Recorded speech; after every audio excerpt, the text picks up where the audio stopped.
Hey guys, welcome to episode 63 of CMD Towers, Brews, and Builds. I'm Mr. Com number 5, and my fellow host is heading into a titanic brawl with Garrett, Oob's brother, Big Tuck. How dare you? Hello. So I do have one here. All right, here we go. Hello, brawlers and brawlettes? Question mark? Brawlettes? Brawlettes, but not like a brassiere, like the punching and whatnot. No, it's we're doing the late show. It's 10:20. I'm covered in beer from brewing this afternoon with the new system, and yeah, but it's all good. It's the perfect weather outside right now here in Kansas City, so that's exciting. Nice. Could you say we're doing the late show with Dak Faden? Oh, I like that a lot. Ouch. Big fan of that. I know. Wait a minute. Hold on. I feel like we're not alone here, but I'm not ready. And the funny thing, this isn't even a sweet bit. I'm not ready to commit to that bit yet. So, Mr. Combo, how are you doing, sir? I'm doing all right. Work sucks. A bunch of my coworkers suck. We're not going to get into it further in case this ever ends up in the hands of the CIA. But after my plans, just in case the plan comes through, and I'm in some hostage. I'm in some but Netflix, get at me. I'm gonna have a great documentary for you. Oh God, that's dark.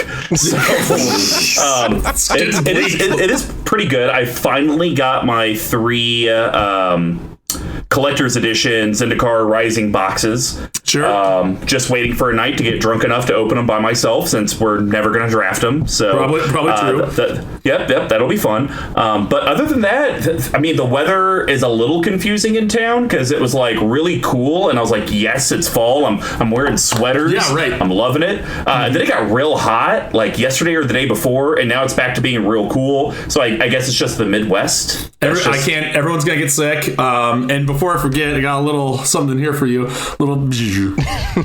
Yeah, of course. Can't forget that. But no, other than that, I'm excited for another fun-filled weekend. Excited to play some Magic on Sunday and watch some Chiefs. We got Le'Veon Bell signed today.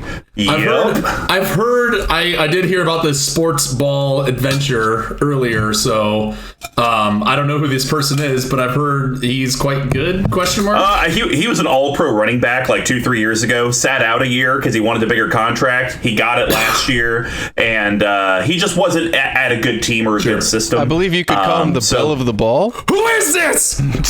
Identify yourself, caller. Well, no, we're not there yet because we have a guest on today. Oh, right. Have to welcome the CommanderSmith's own Lowry, joining us on Brews and Builds. Hey, buddy, how are you? Hi, good. And if the CIA is listening, I'm not with these guys. I don't know what's going on. Well, it's a kind of a shame. Yes, he is. He is the leader. Yeah, exactly.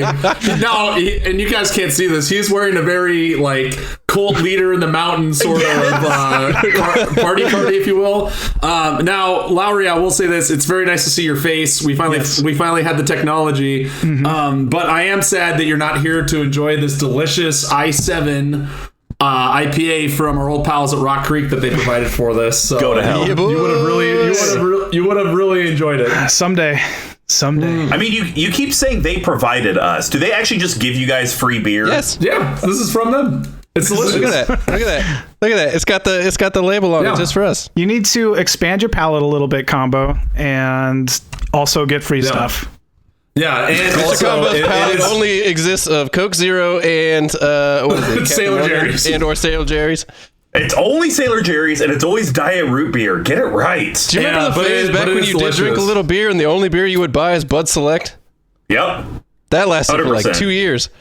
Weren't you on a Tank 7 rampage for 19 months? Was that a thing? That was last year. I still enjoyed Tank 7.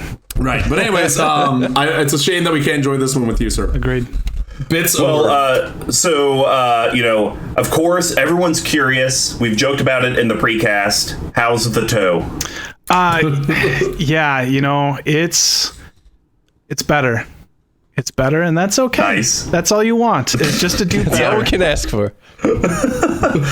It's been I was able to kind of catch up on some podcasts with you guys here because I actually got to drive to go see a customer. Lucky. Crazy, I know. What? So I got to spend. Well, we're all saying lucky. I was in the car for 6 hours. I got to drive through the Midwest for 6 hours. You're lucky you get to go to work. Oh, I'm lucky I get to go to work.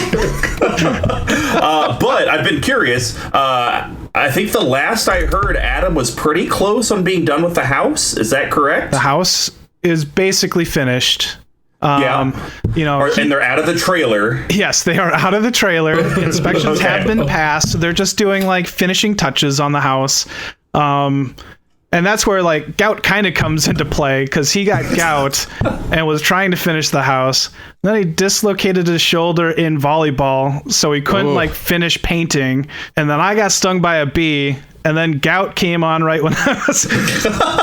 So you guys both have had gout? Yes, and we didn't. I was making the joke like I'm contracting gout from you through the podcast. And then seriously, like 4 days later, I was like, what the heck is going on? And it just, my toe expanded to where I couldn't put a sandal on. And mine was much worse than his. So yes, apparently it's in the family. And apparently Minnesota ignored COVID and they just got gout.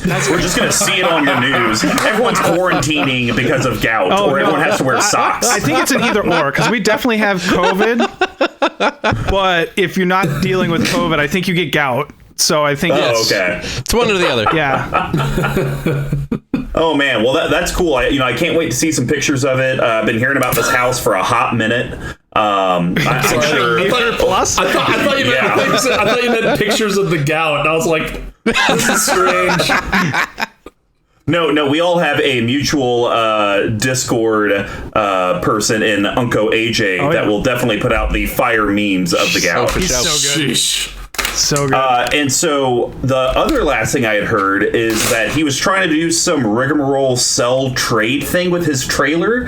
How he got a trailer from maybe in-laws or something, and then he was trying to sell the other one to someone on Facebook Marketplace or something like that.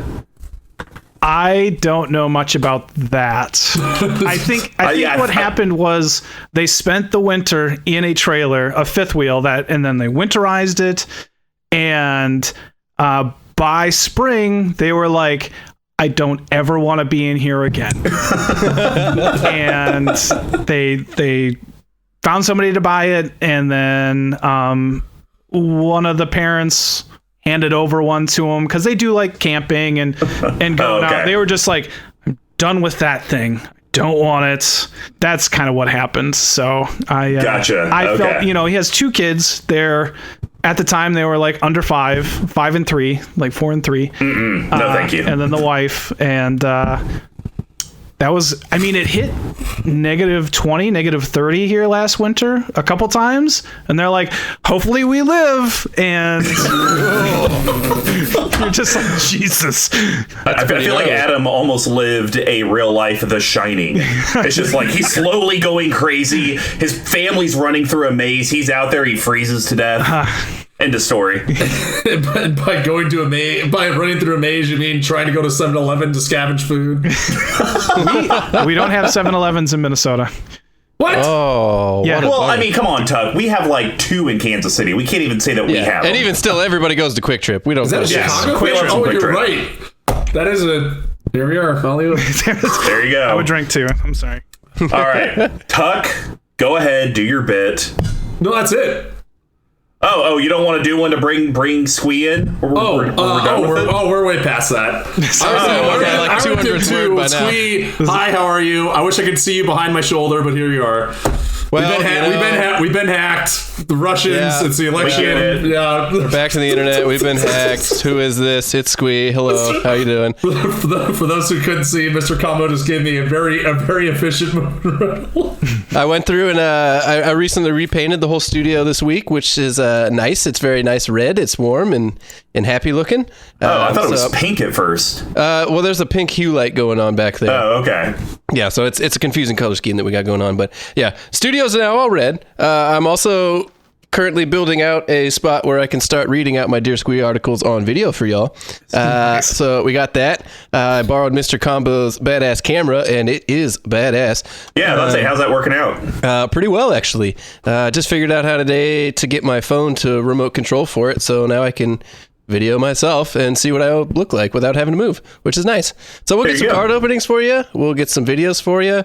I may do, just throwing this out here, just came into the old dome, the beat on the street. Why don't I actually go and make videos on the street? That seems pretty wrong. You go up to someone with a microphone and you're like, excuse me, sir, like, get away from me. Sir, how do you feel about the banning of Omnath and Standard? It's like some 7-year-old girl at Quick Trip, and she's like, I need an adult. Yeah. Help. Hey, you promised me ice cream, Squeaky. Let me go to my van real quick. Sorry. Oh, God. Yep. Well, if you guys want to know more ways to support buying ice cream for small children and the rest of the CMD Tower team and all the content we put out, head over to the sponsor. CIA is definitely watching now. I am not with these guys. I don't know what I'm doing here. I'm lost. All the FBI agents usually listen to this. Like, these guys have lost it. You guys should head over to level1gameshop.com. They do sell all the tabletop accessories you need, board games, sealed Magic products, and they do even have a TCG player store where they sell all the singles. And also, I was talking with them to where they're going to start giving us a heads up of when they start putting together those pre-release bundle kits that they did. Unfortunately, we got word of it too late to where we couldn't notify you guys because we do record in advance. But they did promise for Commander Legends and the future sets, they'll let us know a few weeks in advance so we can add it into the content. So that way you guys can support them if you want. But if you would like to put some dollars in our pockets so Squee can afford the ice cream for the little children in real life, you should head over to our Patreon, patreon.com/CMD Tower. We have many different pledge levels, and it just varies from being able to see those fire memes from Unco AJ to even getting your own CMD Tower playmat, sleeves, Squeeze coin, Big Tuck Monarch token, and even the Mr. Combo number 5 reminder token. If you can't commit to us from a monthly financial standpoint, but you'd still like to pick up some of that swag, just head over to cmdtower.com/merch. We do sell all of our stuff on there, and we're even coming out with a holiday sweater that will be for sale on there as well. It's going to be quite soft and quite hashtag filled. Leave it at that.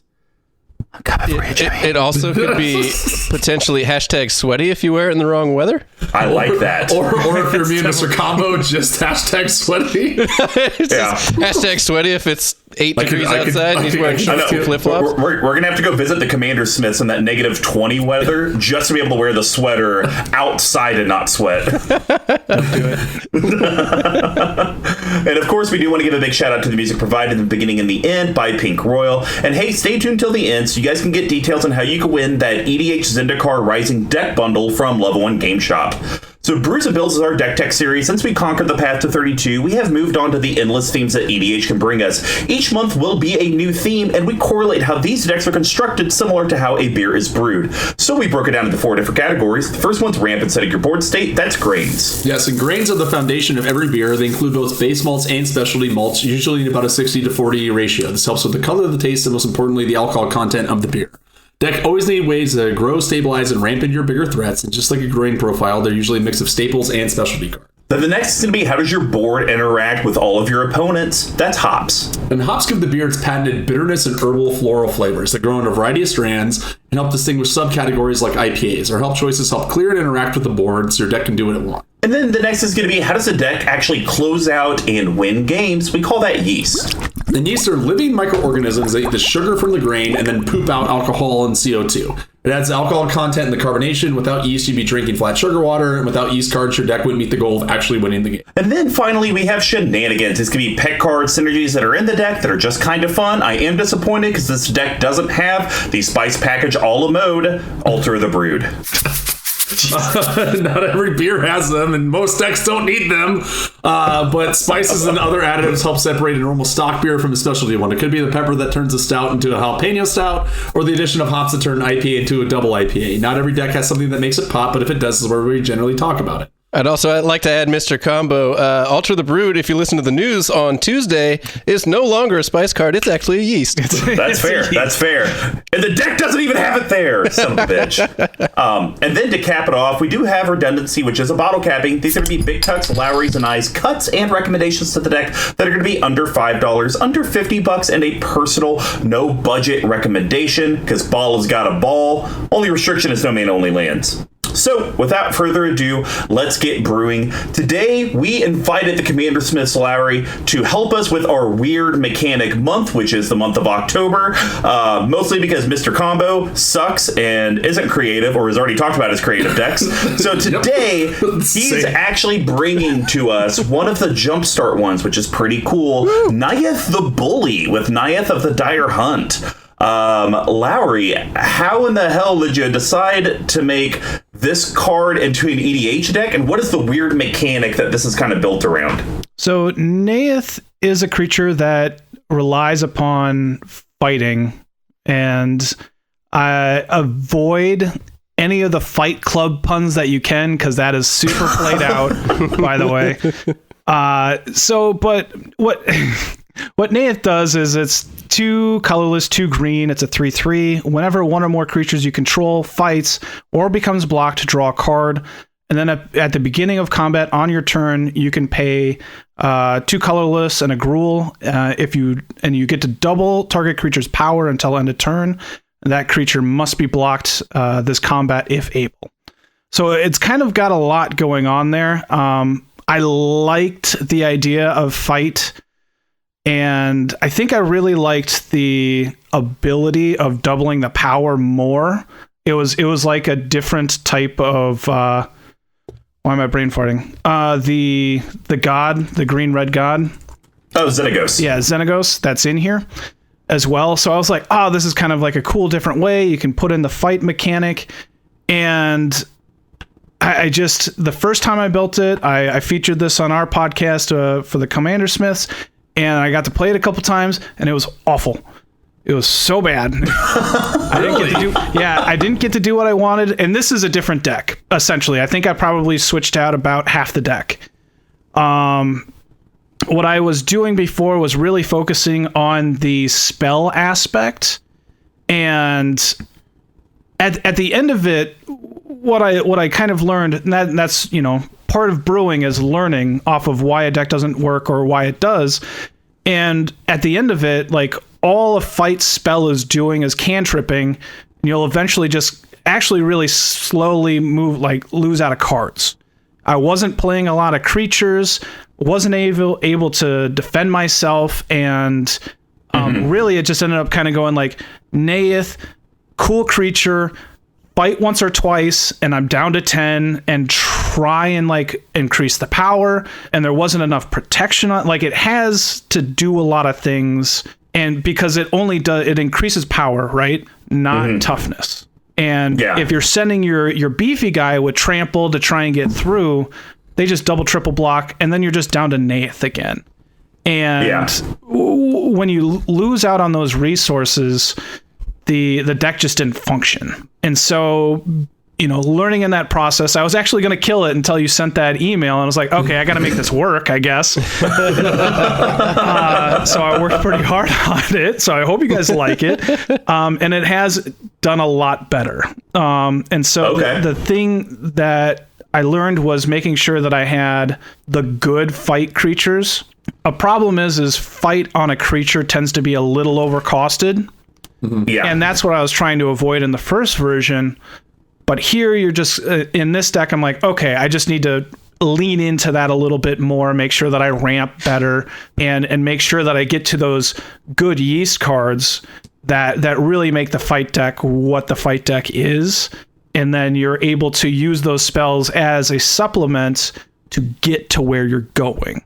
And so that's, and being able to draw those cards, the cantripping from fight spells is really nice. And at the end, when you're doubling the power on a creature, that's how you close out the game.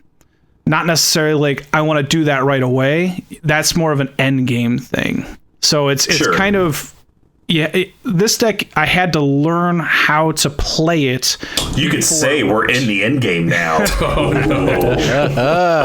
So it definitely was a learning process, and Sure. I really like playing it a lot more now than I did like 2 months ago back in August.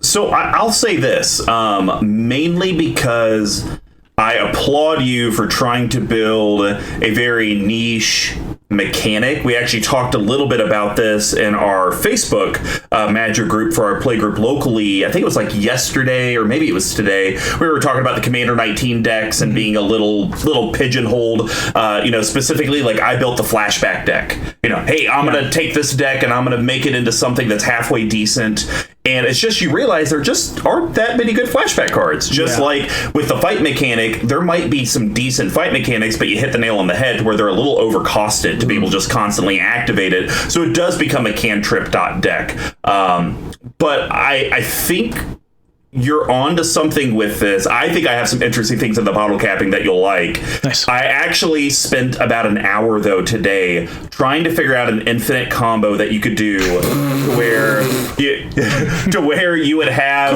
not to spoil anything, but like, where you have the artifact or the enchantment type thing to where whenever you take damage, it gets dealt to that creature. But then I want that creature to deal it to an opponent, but then I wanted some effect whenever an opponent does it. Everyone takes damage, and then it just becomes this infinite loop, and you just end up winning. I couldn't find it. I'm disappointed in myself. Big Tuck, what are your thoughts? I'm just ashamed. A couple things. First, I would say this deck met me at a very strange time in my life. Booyah! I don't.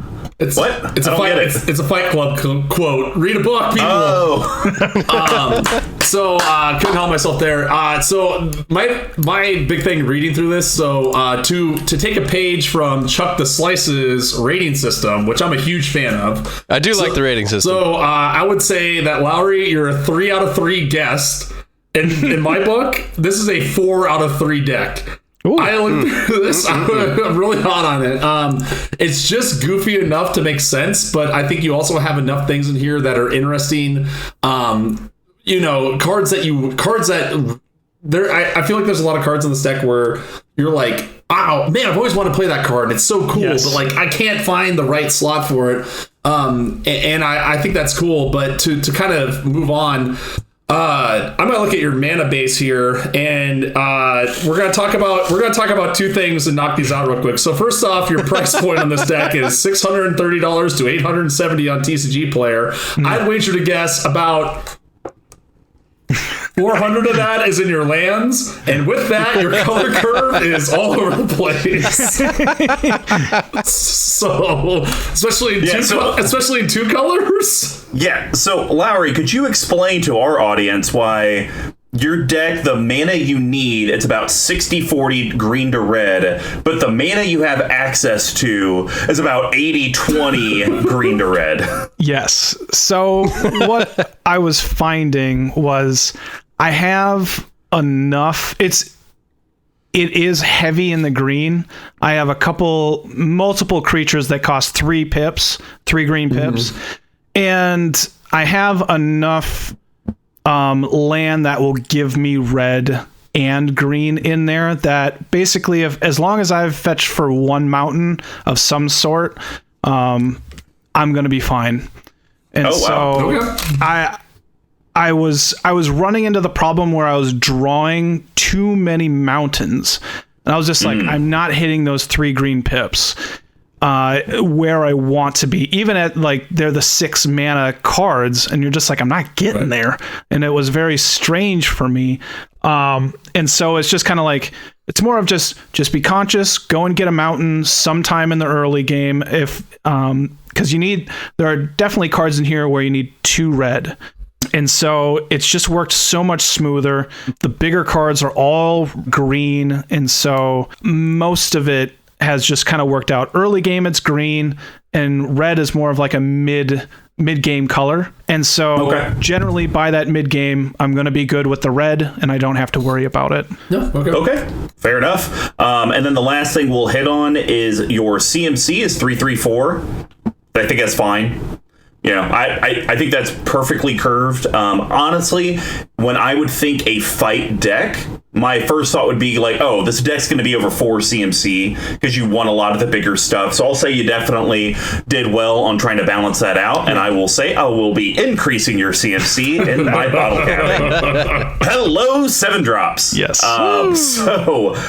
Without further ado, let's get started. Lowry, why don't you kick it off? We'll start with the ramp and grain bill. What's the first ramp card you think is key in a Neyith deck? So I don't know if this is key, but the interesting one, and it's the first time I've ever played with it, is Frontier Siege for the grains. And just I know, right? I see your face, Tuck. And for some reason, it works. Because there's enough of the activated abilities with Neyith going on, I can dump some of the mana into the Golem, or Omnath kind of just catches that green. I was very surprised. I actually just added it in last week, and I was like, why is this working? And it probably can just be replaced with some better, like just the explosive vegetations type card. Sure. But I'm really happy that again, it's kind of like one of those cards that I just want to try. And I would like a little bit more flexibility, like so what Frontier Siege does is when it comes into play, you choose either it creates 2 green mana on your first main phase and your second main phase, or whenever a flyer comes into play, it fights. And the fighting aspect just doesn't come into play here. I think I have like 2 flyers. And so you're never going to say that. So this is just a ramp card in here. And the big thing that I was finding is that it was allowing me to use Neyith's triggered ability of paying 3 to double the power and still being able to play like a creature or some type of removal in the second main phase. And so it was allowing me to get to the activated ability a turn or 2 earlier. And I was just kind of surprised by it. And I don't have a lot of experience with it. It hasn't shown up in a game yet. It's just when I was goldfishing it, I just kind of was like, I even threw it out on Twitter, and it had a couple of big names.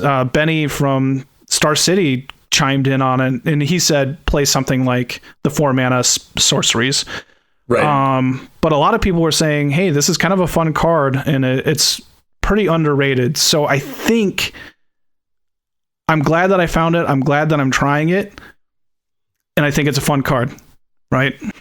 I don't have a lot to say about this that I won't be saying later, so I will pass for.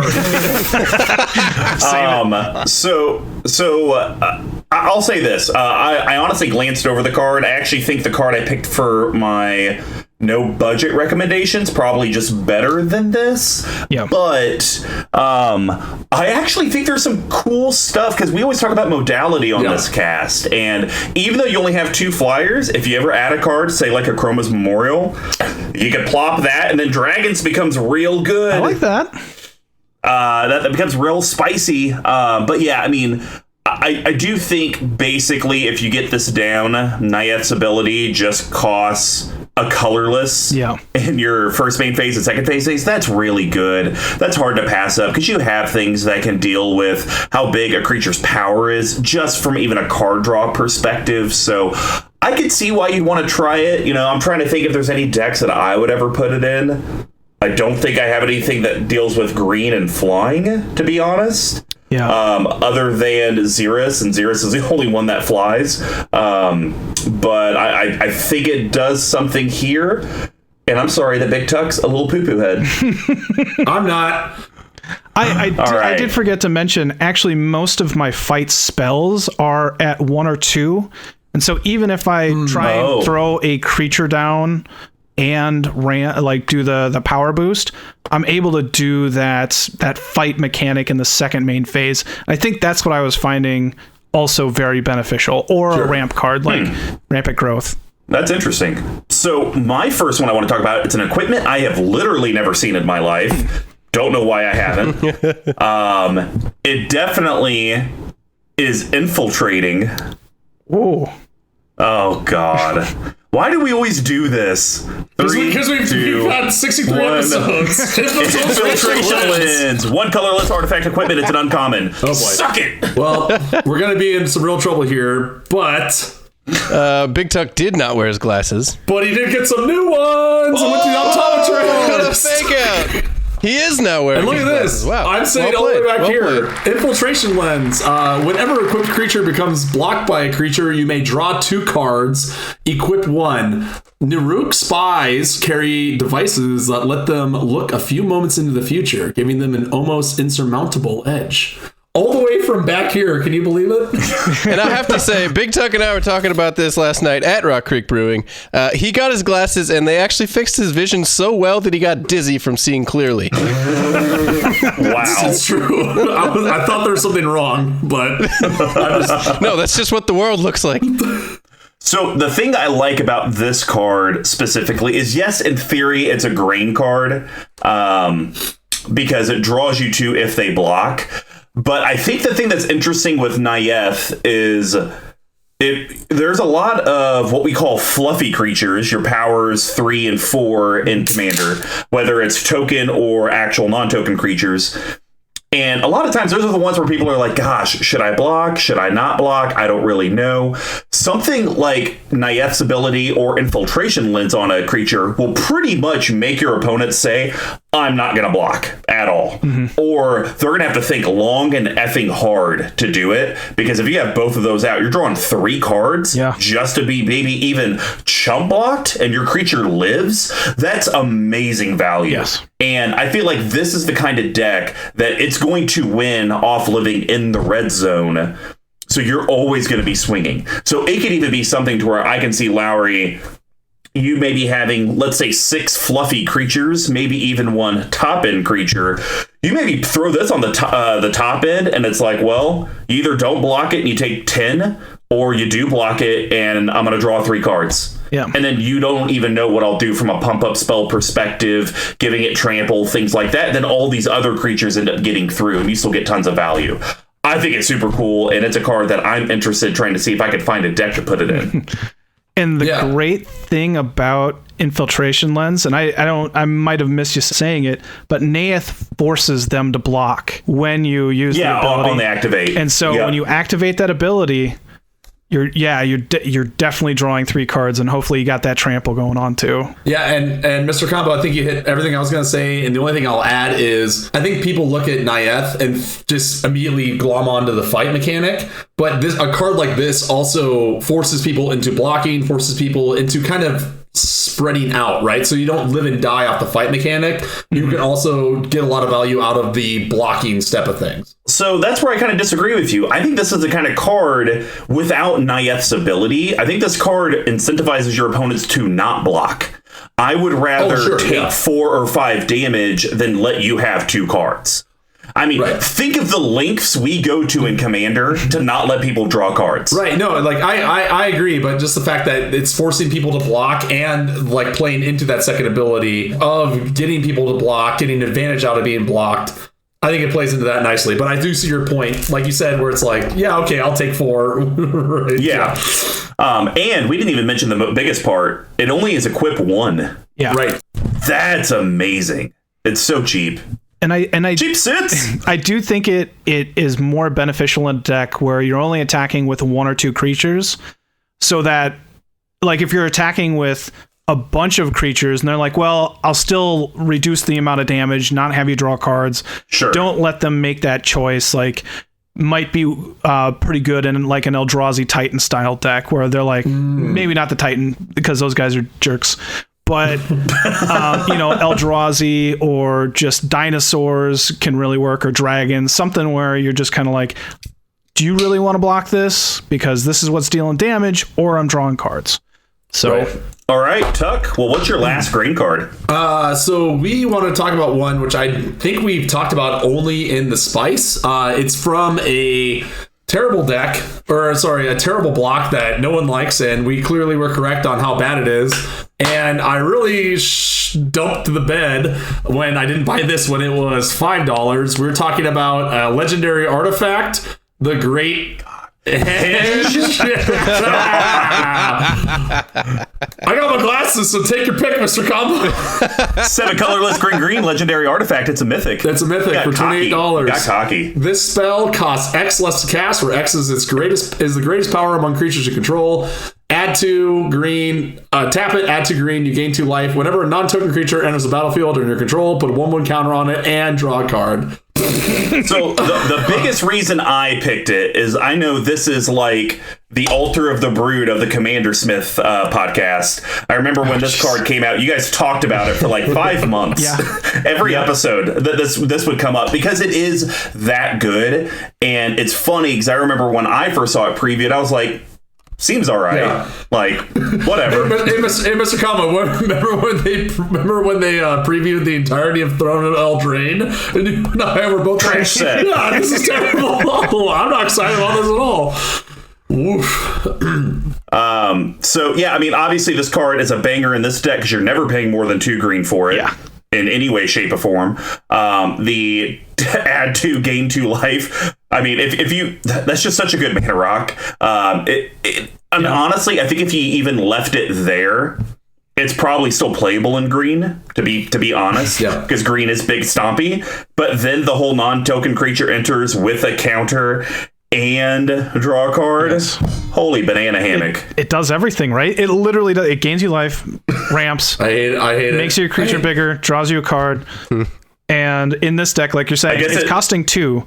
I mean, I guess in theory it doesn't win you the game. Yeah, but it does. But it kind of does. It does. And I think fight. There's not a ton of cards to go with it, but there is like this weird sub theme of +1/+1 counters being important to the fight mechanic in a few cards here and there. So the fact that you can put it on your commander, you can put it on something else, and still kind of fuel everything else. I hate it, but I think it's the only time I've ever seen it in the actual build. So here we are. Well, and it's because a normal copy of this thing, it goes for $28 on TCG Player. Yeah, it's just that's the only issue I have with this card is, you know, come to me with a Mana Crypt. It's like $100. It's ridiculously expensive, but it is a free thing that taps for 2. It's a free Soul Ring. Yep. That's pretty amazing. You know, you come to me with like a Chrome Mox. Well, Jesus Christ, it does so much for you. I get why it's so dollar expensive. This is a great card. It's just, I don't know if it's $28 great. To me, it feels more 10 to 15. And even, I think that would be a sweet spot money-wise. And maybe when Throne rotates, it'll drop in price. But just for me, I don't know if I would ever spend $28 on it. I think you can accomplish what this card is doing in 2 cards pretty easily. And to your point, Mr. Combo, that don't cost $28. Yeah. I mean, you could have those 2 cards that you want to have in right next to it as well, so that you have that consistency. Okay, Tyga. Okay, Tyga. 70-20 I got him, split. so why not play him? Hey, we aren't talking about the Tyga the land. We're talking about Tyga the rapper. That's actually who's on the podcast right now. I'm too old for that reference. I'm sorry. I'm not, because Tyga has been posting X-rated pictures to Twitter, evidently. Oh boy. The guy's not even R, straight to X. The guy's packing some. Oh God. All right, I got some editing to do today, boys. Why don't you finish out the grain build? What's your last grain card? So I'm going to go with a card that I think was another kind of like good revelation that I needed to learn out of the deck. Was Rishkar's Expertise. Oof. I'm always on the fence with it. Always on the fence. Yeah. It's greasy. So it's 4 colorless, green, and then you draw cards equal to the most, like the highest power that you have on the board. Oftentimes this is going to draw me 5 cards, and then you get to play or cast a spell of 5 CMC or less for free. off of the expertise here. And the thing about this deck, like I was saying, you cantrip, and eventually you just kind of run out of cards because you don't have not every card's a cantrip. And so this and Greater Good are both, and maybe I have one more in there, but being able to just refill the hand and continue playing the game is really important in this deck. And it just kind of fits because if you have a 5/5, that's an easy turn. But if you have like 9 mana and you double it up to 10 and then cast your spell and draw 10 cards, that's game breaking right there. Learning that this deck needed a big hand refill style card. I think I have no. So that kind of card. So Greater Good, Rishkar's Expertise, those are really important in this deck to just make sure that you refill your hand. Yeah, and this is the kind of card that's a card draw card that I can get behind if I have a deck that needs it, because it's pretty well documented in my playgroup in IRL and on the cast that I hate sorceries or instants that just draw cards and that's it. Yeah. Unless it's an amazing rate. Like a Brainstorm, obviously, that's 1 mana to look at 3, keep 2. I mean, you're not gonna like pass that up. But a lot of like the like Sign in Blood, stuff like that. I think it's like I'm replacing this card with really just netting 1 additional card or 2. Yeah. That's not great.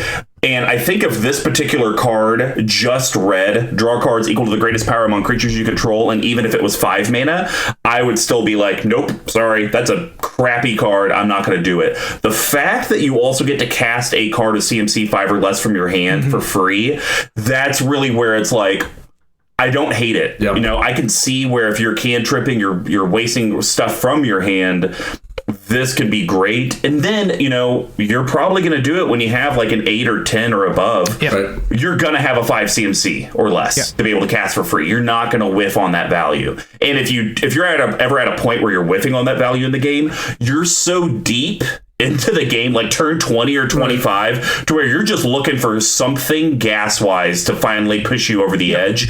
You aren't really caring if you get the value for the free spell. Yeah. And even like I can give an example of what I did last week was I cast this on turn when I had 6 mana, so as quick as I could. I was almost out of cards. I had Ronus out and drew 5 cards, and then I got to cast Wayward Swordtooth for free, drop a land, and then play another fight spell. And like that's awesome. It was a huge turn. They all died to a Massacre Worm tripled up with Panharmonicon and Yoron. Yeah, sure. It was a good play. Yes. It was good. So, but it allowed me to fill my hand, and I was still just playing cards off of it too. So it's been really nice in the deck. Cool.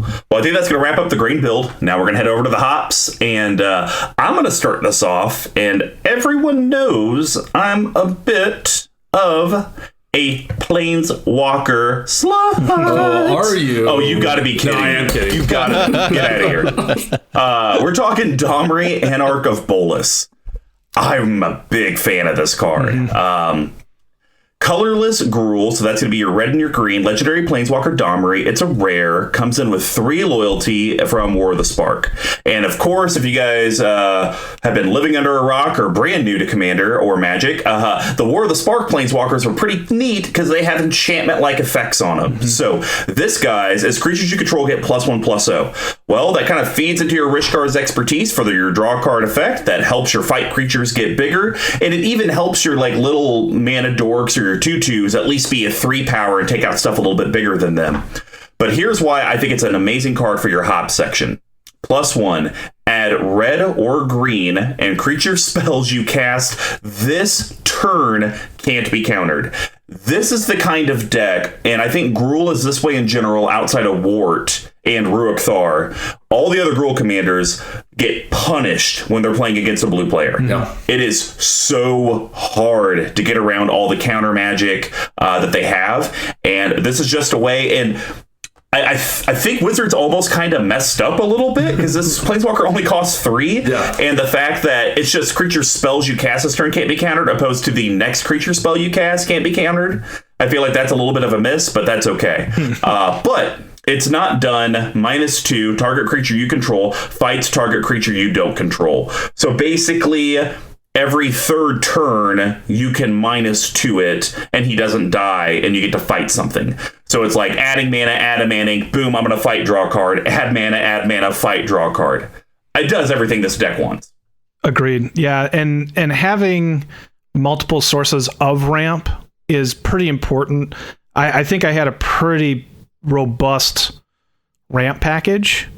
And so, but yeah, being able to have that little bit of fight against counterspell decks, and just having it say fight on it makes it really good, which is different than the Domri raid, the original Domri.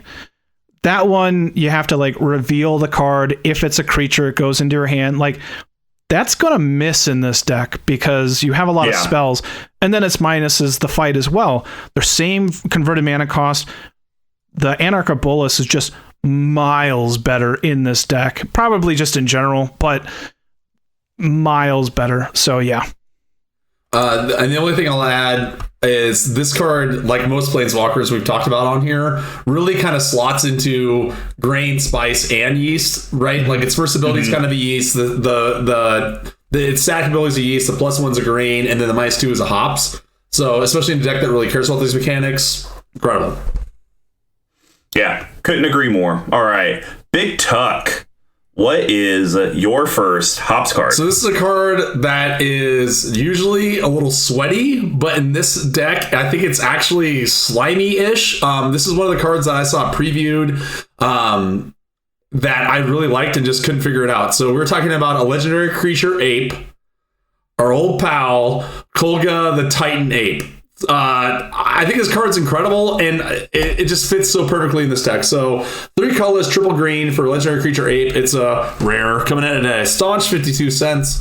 When it enters, it's a 7/6. When it enters the battlefield, it fights up to 1 target creature you don't control. Already amazing there. And then when it attacks, destroy target artifact or enchantment defending players' controls. Also incredible. And then a colorless and a green, return target human you control to its owner's hand. He gains indestructible until it turns. And it's kind of interesting because this is like, in this deck especially, is a true hops card, right? Because it can remove a creature, it can remove a troublesome enchantment or artifact, and also protects your commander with the last ability. Yes. All that on a 7/6 body. Granted, it doesn't have any evasion because it's not horribly broken. Although in reality, it should have reach because it's King Kong and he slots down the planes. But what are you gonna do? I think this is like a card that I think is really well designed and really interesting. So to me, it's really exciting to see that like there's a deck that really plays around it, and it really, I imagine when you cast it, makes a pretty big difference. Yeah, like you said, it just does everything that you want, and being able to like just still have that cantrip off of a creature. It's a big creature, you know, and if I'm able to get that trample, and it's going to be a hurtful game. So exactly. Yeah, I'm a big fan of it. It's one of those cards that Tuck and I always say it's on curve. Yep. You got a 6 for a 7/6 with 3 relevant abilities in this deck. You know, of course, I always wish when there's like an ETB effect, is there a way to abuse it? How do I get the most value out of it? You know, I think a interesting card that you could look at, you know, granted off the top of my head, I don't know how much enter the battlefield you have. Conjurer's Closet could be something that's worth considering for the deck if there's enough of that stuff. But no, I think it's a great card. Well, Lowry, what's your first hops card? Hops. I'm gonna go with Brash Taunter. Man. So this is 4 colorless red for 1/1 indestructible, and it can fight for 2 colorless and a red and tap it. So it fights target creature you don't control. And then also whenever it's dealt damage, you get to deal damage to, is it any target? Is that target opponent. Target opponent. Which is pretty good. And don't forget, this has some of my favorite flavor text in the entirety of the game. You hit like a kobold. So good. So good. And so the card, again, does a lot of what I want to be doing. It fights. It has that mechanic attached to it. When it's being dealt damage, which can happen a whole ton in here, you're able to redirect that damage again. In this deck, it's a better Stuffy Doll, right? Mm-hmm. And I was very tempted in adding in Blasphemous Act into the deck just for that. Oh, yes. And it might still make it, I'm always tweaking around with decks. But this card being able to just redirect that damage is kind of what we were talking about in the news, was just like an alternate win con. It doesn't have to be attacking. I can just get in through direct damage if somebody's locked down and I can't attack. And that's pretty important. And this was one of the cards that I was kind of alluding to, where I was trying to figure out some rigmarole to where if you take damage, you could deal it to the Brash Taunter, then Brash Taunter is able to do it to someone else, then another card's like, hey, whenever they take damage, everyone takes damage, or whenever a creature takes damage, everyone takes damage, and then it just kind of rinse and repeats. Wasn't able to find it. I would argue this is better Stuffy Doll, just... overall, it's better. Because Stuffy Doll, you have to pick one opponent. Yeah. This can just bounce around. I laughed hysterically when this got previewed, because that's just what I need in my life. Another Stuffy Doll and then you laugh hysterically and then just start crying in the mirror. Yeah, pretty much. All right. Well, my last Hops card is a card that 100% screams it wants to be in this deck, and it probably can't be in any other deck. We're talking an instant that allows you to do a whole lot of fighting. So, Cetizen Tactics. Right on. Very interesting card. Colorless green. It's an instant from Journey to Nyx. It has, so first it says, until end of turn, any number of target creatures each get +1/+1 and gain tap. This creature fights another target creature. But it has an effect that I don't think we've seen probably since that block, Strive. This spell costs green more to cast for each target beyond the first. So basically, for 2 mana, you get to target your 1, and then you can just pay 1 more to keep targeting additional creatures that Lowry has under his control. So if he has 6 creatures without Summoning Sickness, he could then basically pay 7, give all those creatures +1/+1, and tap, and they can fight, which will draw him cards, do a whole lot of removal, and it's instant speed. So it's one of those cool things to where he holds up 7 mana. Everyone's like, oh god, he has something in hand. Oh, what could it be? We shouldn't swing in. There's combat tricks. And then it comes to the player right before. I'm going to pass the turn. Okay, well, you're in step. I'm going to cast this, spend all my mana, and then let's just start eliminating the entire board and hopefully maybe be able to win the next turn. Mm-hmm.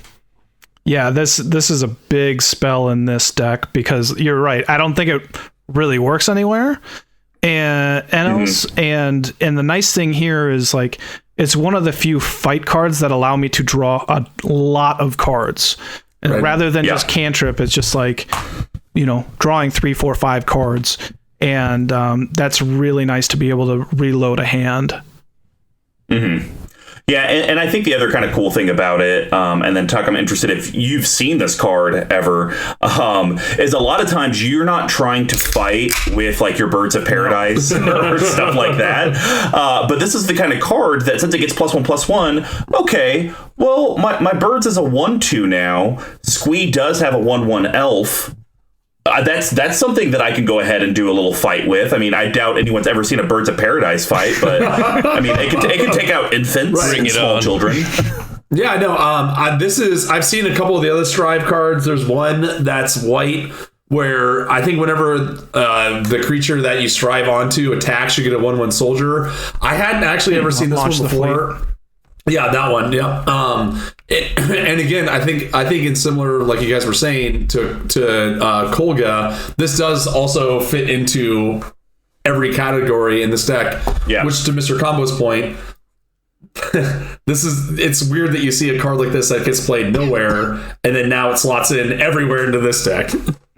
Yeah. Curious, I just thought of a little interesting tech. I don't know if it actually works. If you gave all your creatures Vigilance, you cast this, target all of them, declare your attackers, before blocks, tap them, fight all the blockers, and then you just swing in for free? Yeah, you definitely... Right. Exactly, yeah, absolutely. Yeah. It's the little things that matter. That might be hard, but the Acromo's Memorial earlier might help. Yeah. Yes. Nothing like a $50 card to help. Is that already 50? Jesus. I think it's like 30 to 50 somewhere in there. Yeah, it was 30 years ago. It's got to be. Oh no! Don't worry, guys. The price is safe. It's on the list. Go to hell. We're not getting into that tonight. Big Tuck, what's your last hops card? So I think this is probably the most straight hops fight card in the deck. It's fresh off the presses from M21. We're talking Primal Might. So as you talked about before, if you have something that has trample, this is kind of one of the weird things where your commander only doubles the power instead of toughness. This kind of backs it up. So Primal Might is X and a green for a sorcery. Target creature you control gets +X/+X until end of turn. Then it fights up to one target creature you don't control. The shaman looked at the world through Galta's eyes. Oh, that's where that is. Okay, got it. And understood that everything else was his prey. So you couldn't tell that was Galta? I thought I kind of recognized it because I was looking at this deck earlier, and then I also watched something else while I was in the bathroom that had Galta in it, and then it all just shower thoughts dialed up. Yeah, exactly. A couple of Big Tuck shower thoughts, aka deprecated bit. So the thing I like about this is the way I look at this is the anti-Voltron card. Right, so someone's playing their Voltron deck. If they don't have it done right and they don't have Indestructible or something, you cast this, you blast their Voltron on the primary main phase, right? And then you swing into attacks into free. One look there. Also, if there's some big troublesome creature, it doesn't tap your thing and it gives it till end of turn. Just seems like a lot of modality here. In similar scope to the Statesian Tactics. You kind of get out what you put into it, right? So you can Statesian Tactics for 2 or 4 or whatever. You can do this for 2 to a gazillion, right? So that's why I like it. Again, as someone who is interested in building a budget fight deck after looking at this, similar to how I converted, Mr. Combo brought up a great point of how last time we had you on, I converted my shitty deck to a Rian deck after talking to you. So this seems like a card that really has a lot of utility, a lot of long spanning in with it. Yeah, and it's a little bit like that. You don't have to do the forcing them to block way. You're just like, hey, this is gonna be 12/12 right now. You know, you're throwing 6/7 power onto a 5/5 6/6, and people are gonna be like, okay, I gotta block this. And I think there's enough creatures that have trample or things that give trample that almost always damage is going to be getting through when you cast Primal Might on the card in the game. So it's a big beating, and it was a lot better before I learned something about cards that I had to cut. So, so again, you learn when you're building, and I had thought that fight cards only targeted your creatures. So I had thought that Mirrorwing Dragon and Zada Hedron Grinder worked. And the card actually does target your creature and the opponent's creature, so it's not just targeting one of your creatures, so it just doesn't work. Otherwise, it would have been really, really cool, like just being able to give all of your creatures +X/+X, having them all fight, and that would have been a huge ease card. I was wrong, and it's still a really good play, though. Yeah, that's interesting. So why doesn't that work? Because don't those cards just read whenever a creature you control? Well, I think Zada is Zada specifically, but Mirrorwing Dragon, it's like whenever it's targeted with a spell that you control, or actually I think that's just targeted with a spell, period, copy it. But it has to be the only target. So that's the problem. Yeah, it took a long time for me to comprehend when somebody was like, this doesn't work the way you want. I was like, but I'm just targeting Mirrorwing. I was thinking like Mirrorwing then targeted their creature, but it's the card choosing the two creatures that are fighting. So, there's a couple other cards that Zada and like Mirrorwing Dragon don't necessarily work with that I thought that they did. And I'm going to have to go through my feather deck to figure out what works and what doesn't. But I really like that kind of effect. But yeah, Primal Might is one of those nice, huge cards. If I can throw this on like Backdraft Hellkite and just get in with the flyer and then the next turn recast it again, like right. You're closing it out. So I think Primal Might's a great example of something we talk about a lot in the Magic community, the power creep. I know that there's a sorcery for X and a green that just pumps your creature and that's all it does. And literally Wizards was like, we should reprint that card. And they're like, what are you, crazy? We'll get roasted on Twitter. We're already putting out the Walking Dead Secret Layers. We're going to do something else to the card. And they're like, what if we add fight to it? And they're like, give this man a promotion. Yeah, wait, you're talking about a borderline deprecated mechanic? You're going to the top. Oh man. All right, Lowry, round us out. What's your hops card you want to talk about? Does Hammer of Nazan work? Sure. Oh my god. Does it? So it works. All right. So Clear cut works. Yes, got it. 4 colorless equipment. It gives a creature +2/+0 and indestructible, and when it comes into play, it attaches for free. Huge. And the thing that's, again, if you don't have Neyith in play, this deck does not work. Right. You need that cantrip to not just like kind of 1-for-1. Like fight on a creature is, you don't. It's not as good as even like Ravenous Chupacabra comes into play, destroy target creature, and this is like you might not have any targets, but all of your creatures do this effect. If you're not drawing a card, like it's not good. What's the point? Yeah. So you're doing overcosted things, and so being able to protect Neyith is super, super important. And if you already have Neyith protected in some way, you're throwing this on the creature that you want to attack with. But oftentimes how I've seen myself playing it is I cast Neyith, next turn I'm doing Hammer, and might be able to cast a fight card, and I'm casting it on Neyith because it's then a 5/3. It's going to survive whatever is going on, and it's a perfect card in here. So let's just say Hammer of Nazan is somewhat of an infinite greasy combo with a card in the Yeast that I'll be talking about later. So I love the card. It's fantastic. It's the first one in alphabetical order, but I'll be talking about that one here very soon. And I'm most excited that it's now $5 instead of $40 or whatever it was before it got reprinted. Oh my god, it was $40. It was like $25. It was 20 plus. Yeah, that's dumb. But no, this is a great card. I do like the +2/+0 indestructible because, I mean, the indestructible, I guess, is negligible if you have it on a big creature, but the +2 is nice to where if someone does have a big guy out there, it's the Voltron type example. Instead of having to try to fight it twice, maybe that +2 gets you through. Right.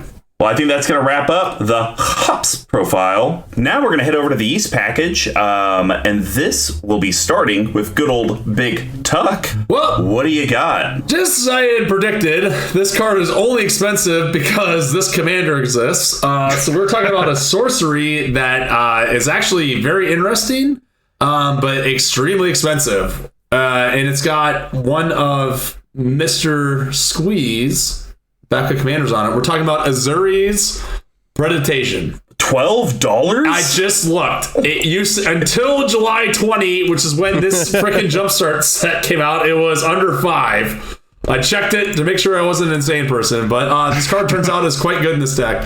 So, like I alluded to, it's kind of on the higher end mana wise. 5 colorless, triple green. It's a sorcery. It's a rare. $12. For each creature your opponents control, put a 4/4 green beast creature token onto the battlefield. Each of those beasts fight a different one of those creatures. Those who do not submit will be consumed. Which is ironically more of a Golgari statement than the Simic that Azuri is in. Also, suck it. Suck it, myself. So anyways, it's a really interesting like green board wipe that sees some French play, but in this deck, it's effectively a draw a billion cards. Right. Like it's just a win the game card. It doesn't actually draw you a ton of cards. What? And yeah, I was very surprised as well. How I had it explained to me by a judge was that the wording on Neyith saying one or more creature like fight, you draw a card. And since with the Zuri's Predation, they all fight at the same time. Now, if they were staggered, like if the stack entered, I think it would be different. But they all fight at the same time, so it only triggers once. Oh, well, this card sucks. No, it's still really good. It's still really good, but that's so stupid that they would put.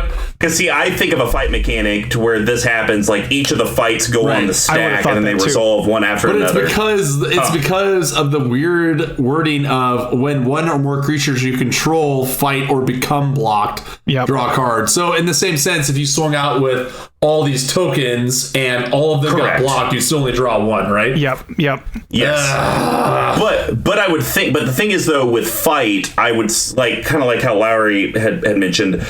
I would think fight would just all stack independently. Right. Almost think of like Mirror Wing Dragon. When something gets cast on it, you get a billion copies of it, then each one resolves one at a time. I would think the fight mechanic would resolve one at a time. But I think maybe where the wording comes in is it just says each of those beasts fights a different one of those creatures. Yeah. And so the fact that it says each of, maybe it puts it all in just one big glob. And it's all in the same block of text too. So that whole thing resolves in one Yep. So that's stupid, but this card is still very good, and you will end up with an army of 4/4s plus whatever sort of counter rigmaroles, great henges of the world and whatnot that you have. Non-token for henge. Well, I guess I just have all the synergies. I guess I just quit. Okay, well then, suck on this one, Elemental Bond. Yes, there we go. Draw a lot of cards that way. Thank you. I hope you're happy. Quick story about Azuri's Predation from last week was somebody had on our Patreon. They had a 13/13 Chasm Skulker or Stalker. Yeah. Mm-hmm. They killed it. 13/1/1 squiz across the board. They pass to me, and I go, Zuri's Predation? And wipe the board of everything but the green-blue god, and he became not a creature after that, and I won the game. So it definitely just is a huge swing. It probably felt pretty good. Yeah, I got giddy. I was like, somebody killed it. Because before, it was a 13/13, and a 4/4 sucks against that. Yep. So, yeah. Yeah, I think the only deck I would even toy with putting this in is maybe my Garrett deck. Mm-hmm. Seems like it could be decent in that, because I got Doubling Season and Parallel Lives and all that kind of nonsense where it's not just doing a whole bunch of fighting in a pseudo board wipe. Right. It's like I'm tripling the amount of beasts that I get. All right, fine. I'll let it slide. I made it a lot less fun. I'm sorry. Yeah, thanks for taking the air out of my balloon on your deck. Well, Lowry, why don't you put some air back in the balloon and tell us your first Yeast card? So I'm going to go with the card that I've been really happy with, surprisingly, is Gargos Vicious Watcher. Okay. So this is 3 colorless, 3 green for an 8/7 vigilance. Hydra spells cost 4 less. I got one other Hydra, so hardly counts. But whenever a creature you control becomes a target of a spell, Gargos Vicious Watcher fights up to 1 target creature you don't control. And so with your fight spells, being able to cast it on other spells are on itself, it's that you're double cantripping. So you're drawing 2 cards off of your fight spells. And there's enough of them to whereas generally the 8/7 vigilance is the biggest creature on the board as well. Right. So you attack, you double its power, it has vigilance, and you're able to see how much damage it's dealt, and then you're generally able to fight twice after that. If you get 1, you're going to be able to draw into something there because you're drawing 3 cards with the block and the 2 fight abilities. You already took out 3 creatures at that point, basically, and it just becomes this really big swing when it's on the board. And it's one of the cheaper creatures. It's an 8/7 for 6, right? Right. Yeah. And it's going to sit back and block for you as well. And being able to put a card like Shadow Spear on this, you gain a ton of life. I hate that card. Yeah, I love it. The card's so good. It's so good. So here's the thing I like about Gargos, and I only know this because I played Arena when M20 came out. The card's really good because what happens is people like to do targeted things spell-wise to your creatures, and an 8/7 is a very easy one to do. And so, the way I look at it is you pay 6, someone wastes a removal spell on it, but then you still get to get rid of one of their things, and you still, in this deck, draw a card. That is the bottom floor that you're going to get for this card. And I still think that's good, because wasting a spell, removing a creature, and drawing a card for 6 mana is somewhat on curve. The top end is where people will start, okay, well, God, I can't do anything against this 8/7. Well, I'm going to tap down these 3 creatures. Okay, well, those are targeted. I'm now going to fight this. I'm going to fight this. I'm going to fight that. And the nice thing with it being fighting, always doing the up to, once Gargos gets low enough on the toughness, you can be like, okay, I'll stop. Yep. And then the next turn, let's do it again. It's just one of those nice repeatable effects that it forces your opponents to make a choice. I have to remove it now, because if I do anything else targeted with their board, I'm screwed. Yeah, and I think something that you, from a deck building perspective, do really well is finding cards that most people would look at this and be like, well, I'm not running Hydras, I'm not running Mono Green, I'm not going to run it, right? But it fits really well into this thing. And while we were talking here and we were giving you a bunch of hoopla on your mana distribution, I can see now why, based on the cards we're talking, how there's a lot of trip and double greens. Yeah, makes a lot more sense now that we're talking about it. Well, my first yeast card is the card I alluded to that gives Lowry a infinite combo in the deck, as long as there's opponents, creatures to fight. We're talking about Apex Altasaur. Phenomenal card. 7 colorless green, so it's an expensive boy. Creature Dinosaur 10/10. It's not a 9/9/9, it's a 10/10. When it ETBs, it fights up to 1 target creature you don't control, and then it has Enrage. So whenever it's dealt damage, it fights up to 1 target creature you don't control. So obviously, the way that this kind of works with Hammer and Nazan, you're not going to be able to leverage Apex Altasaur's ETB and then get Hammer and Nazan on and then just go off to the races. You're going to have to figure out a way to do it. So it is a slimy combo, because you gotta get some stuff going. If we haven't used this in a while, a Rube Goldberg machine of shorts, right? Kind of. I mean, because if you think about it, you just gotta pay 9. He does his first fight. You could choose to stop. Then you gotta pay either 4 to equip or 8 to play and equip. So now you're at 17 dedicated mana. Then you gotta pay 3 for Neyith's ability to make him double power and toughness and force to block. Then you gotta move to combat. The old classic 4-card 20 CMC combo.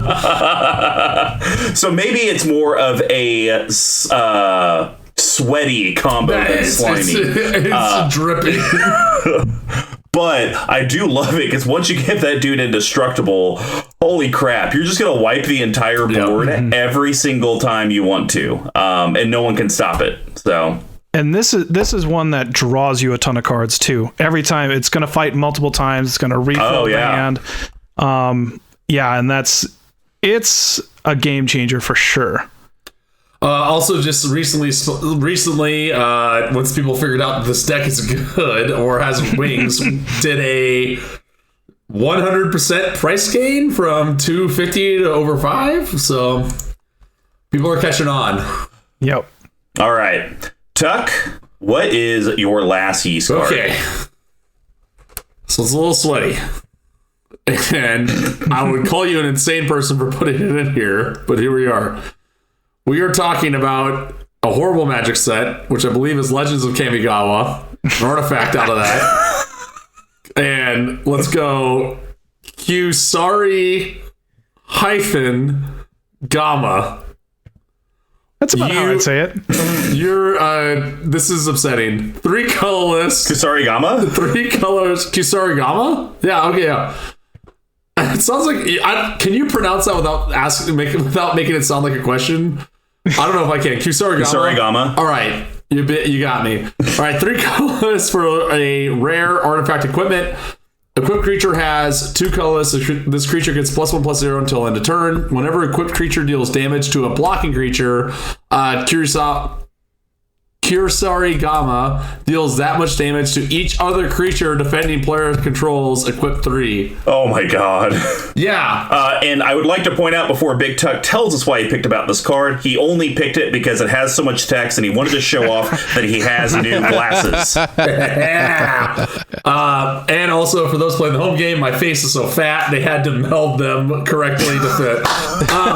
So it seems like on the surface, only an insane person would own this card. However, I got 3. Yeah. Well, I'm glad you enjoy that. $9. So, but this actually turns $9. They're $1.50 times 3. I mean, you want to do that math again? Okay, so $8. $4.50. A decade ago, I sat down. I was injured and I wasn't doing much. I went through every set and bought any cool rare that was under $1. This was a decade ago. Yikes. And so that's how I got this card. Got it. But this does turn into like a pseudo Balefire Dragon effect in this deck, which is crazy, right? Yeah. Like it turns into this bizarro sweeper that you wouldn't expect, right? Again, pumps up the creature it's attached to. If it's some big beater like the big ape guy or something like those lines, I mean, it's a lot, especially with your commander's ability of forcing someone into that combat. You know, you can force someone who only has a couple 2/2s to block your 7/7, your Gygos or whatever it is, and then everything else is gonzo as well. So really interesting card and extremely deep cut, as I would call it. But I mean, oddly enough, it just seems like to make a lot of sense. And I think that's what's going to happen. It's a build your own Balefire Dragon. Right, exactly. That sounds like the most terrifying store that I would ever see in a mall. Build your own Balefire Dragon. Instead of a Cinnabon across the road, it's like... No, the Build-A-Bears. Children's tears. Right. You can only have it with the blood of your enemies. No, this is a cool card, though. I don't know why. Oh, man. Why you hate just think of this. This would be kind of cool with like a taunting elf. Oh, it's just like a green deck. Because then at instant speed, you could buff him up. And then, yeah, even though everything's coming at him, you just blow up their entire board. Oh, that's gross. Yeah. And that was that style of card I also wish worked because, like, with Neyith's wording of one or more, like, fights or blocking, like, my first draft was just like, lure, that artifact, that equipment that you mentioned last time combo with Rianne. I was just like, oh, this is going to be awesome. Go and check. It's like, no, that doesn't work. It's like, but I was going to play with lure and Basilisk, Thicket Basilisk and all that stuff. Didn't work. So, well. Yeah, that's all right. And hey, you can put a Kusarigama on your Brash Taunter, so that's always a plus. Oh, yeah. All right. Well, Lowry, round us out on your picks. What's your last yeast card? I'm going to go with Vigor. Yeah, you are. Did you pick that too? This card. All right. Yeah. Why do you get excited? So why do you get excited when you in the guest match, but you like have on like visible anguish and pain whenever you and I match? PTSD, baby. PTSD. So Vigor. It just makes me want to cut off my gout toe. God. No. Vigor is 3 colorless, 3 green for 6/6 trample, and then whenever a creature you control other than Vigor is dealt damage, you prevent that damage and put that many +1/+1 counters on, and then if it dies, it gets shuffled back into your library. Which we call Monster Mash, if you will. This card makes all of your fight cards fantastic. It makes all of the blocking fantastic. This card just Not the same the way that you use it, but is it greasy? Is this a greasy? Like, it just makes the deck really strong. Yeah, I would say it's a greasy card. Well, so here's the thing. By itself, it's a slimy card because it doesn't do anything. But this is another infinite combo with Apex Altasaur because you can have Vigor on the battlefield. Apex Altasaur enters, you just kill everyone's stuff, and Apex Altasaur gets humongous. I gotta point out. Hold on. I gotta point out. It does not work that way because it prevents the It prevents the damage. So Altasaur's Enrage does not trigger. Ooh. Oh. Yeah. And all the children went to school. That took me about 3 weeks to figure out. Like, I was like, this is awesome. This works. And then I saw Prevent, and I was like, darn. Is it? I would say this is a greasy green card in my books because it really goes into most green decks unless you're like a Spellslinger deck. Now, I will say this. I did look at a lot of Magic cards before I decided to choose to wear glasses. And to me, I always thought the shell and the tusks was the face. Oh, yeah. But in reality, it's got that like little ox person underneath it, which again is nice to see when you can actually, see the artwork of the cards, which has been a real treat as of late. All right. Well, I think that's going to wrap up the yeast package. And now we're going to head over to the spice. Lowry, we're, as Brian McKnight would say, back to one. Why don't you tell us your one spice card? I only get one now? Brian McKnight. One. You're like a dream come true. Oh. I just want to be. Yeah. Wow, come on. It's the what a 90s. Was that 90s? I think so. I'm going to go with a practical card that's very much needed and already said and apparently hated, even though it's probably my favorite equipment. Shadow Spear. Now get that bleeper ready, Squee. The f*** you. So this is a fantastic card, and it's one colorless to come out, 2 to equip, +1/+1, gives trample, gives lifelink. And here's the big part is you can pay 1 to take away, is it hexproof and indestructible? No. Yep. Yeah. Oh, is that what happens to you guys a lot? Oh, no. Wow, really? So wait, hold on. You're saying that there's an equipment that is a 1-drop that equips for 2 and then also has a relevant ability that doesn't matter if it's equipped? No. Yeah. But I'm surprised you can even hold on to this line of thinking with how greasy this card is. This is like a Whopper on top of a Big Mac on top of a Crunchwrap Supreme. No. Big Tuck, I got it. It's the glazed donut KFC chicken sandwich. Yes, Yep. yes. Done. I wish I had that in my lifetime. That's So then you have gout more than one toe. So it's really, really important to be able to negate Shalai effects or asceticism. Sure. Or because if you can't fight their creatures, if you can't target them, your deck is done. You're not cantripping, you're not able to do anything against them. And that's why there's Desolate Lighthouse and Arcane Lighthouse in this deck as well, in the land base. You just have to be able to get through Hexproof, Shroud, Indestructible, or else you get really hung up in this deck. So it's a practical spice card, and also just gaining that life off of a 12/12 attacking and fighting. And you guys are still mad. I don't... Yeah, I know. Sorry. So here's the thing. Here's the reason I'm mad. This is an $8 card, and you've just heard, obviously, imaginary audience, because really it's just Chuck the Slice and Unco AJ listening to this. And sorry, Squee McGee, because he's editing it. Yep. $8 for this, and I think we can all agree this probably goes in every deck. More than Soul Ring goes in every deck. I don't know why you wouldn't put it in there. That, but... I'm sorry, we agree that Soul Ring doesn't go in every green deck. This would go in every green deck. I just win. Sort of, I guess. Win? Yes. I win. But here's the thing. The Great Hinge, which only goes in green decks, is $28. How is Shadow Spear 4 times less than Great Henge, but just as impactful? People are morons, and I hate everything about this card, so I refuse to. So do you talk want Shadow Spear to be a $30 card? Is that what you're asking for? I would prefer Great Henge to be a $10 card. Gotcha.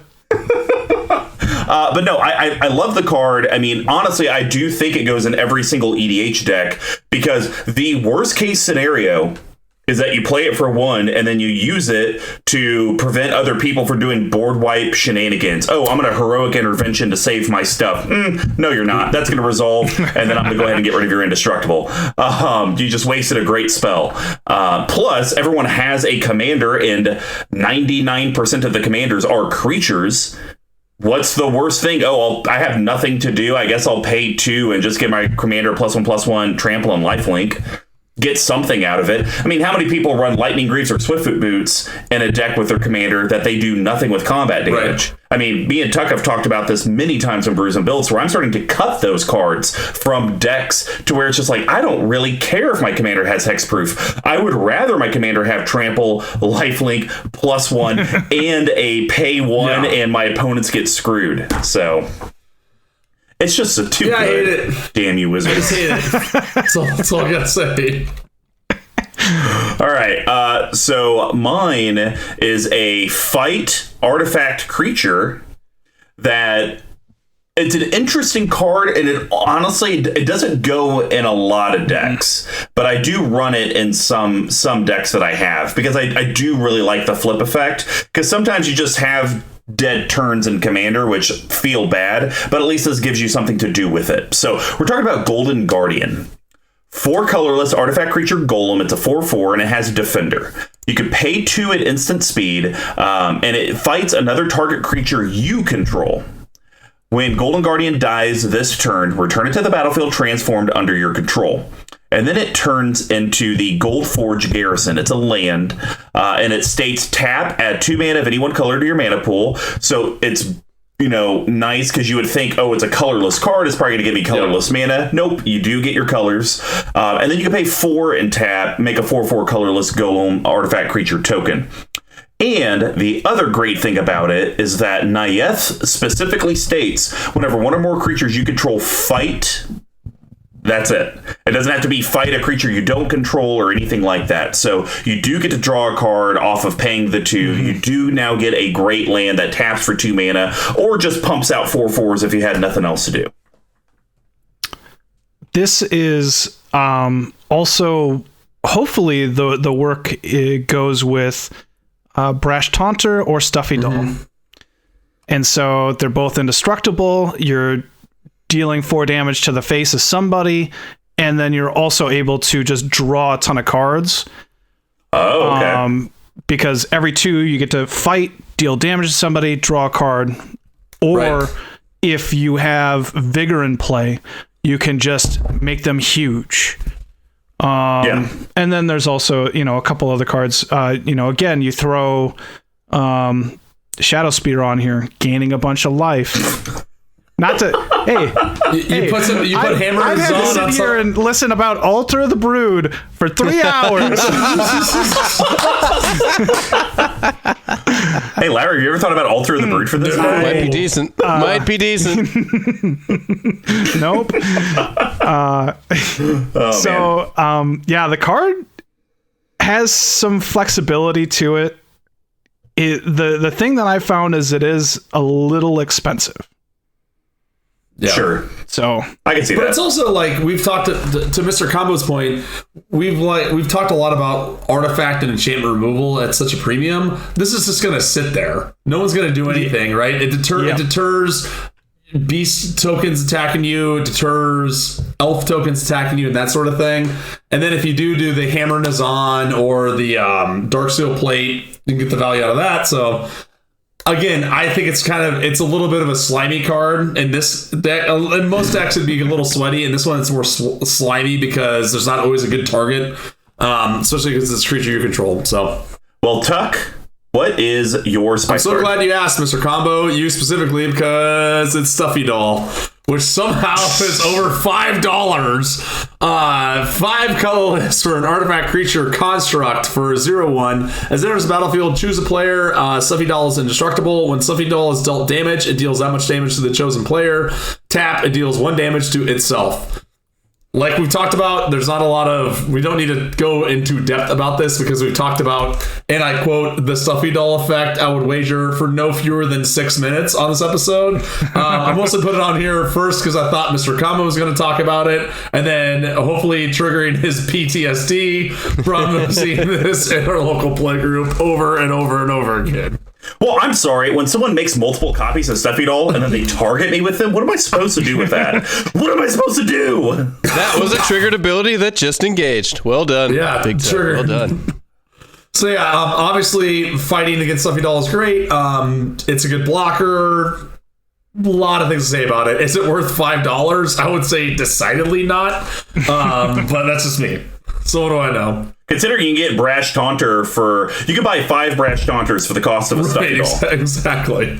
All right. Well, I think that's going to wrap up the spice package. Now we're going to head over to the bottle capping. And as a reminder, there's going to be Lowry's, Big Tucks, and I's cuts and adds to the deck. They're going to be under 5, under 50, and a no-budget recommendation. We just can't talk about mana-only lands, which, as you guys know, the rapper Tyga is already present.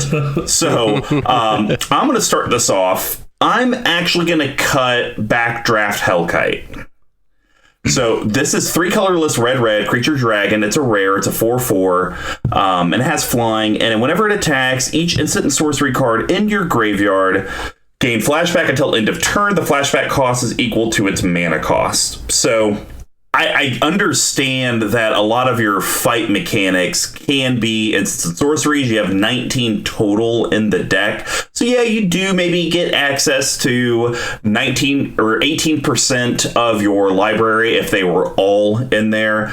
Most times I'm going to venture that there's like 3 to 4 options. And yes, those 3 to 4 could be just the bangers that are just phenomenal. I just personally think it's a little too fringe for the deck, especially like you even made the comment, you initially try to go heavy on the instant and sorceries and started kind of parsing back a little bit on those because they just became cantrips. So I'm going to add, because I'm going to increase your CMC like I said, because I'm a madman, we're going to increase it by 2. Vicious Shadows. Oh. 6 colorless red enchantment. It's a rare, coming in at about a little under $4. Whenever a creature is put into a graveyard from play, you may have Vicious Shadows deal damage to target player equal to the number of cards in that player's hand. Thrashes of the ancient past still linger in spirit and shadows, desperate to sink their claws into our souls. Rakamar. So I look at this as 2 different ways. Yes, there's like an infinite kill combo, I think, in other colors that you can do with this. Big Tuck's boy Jimmy Wong did that on a game night, like episode 3 or 2.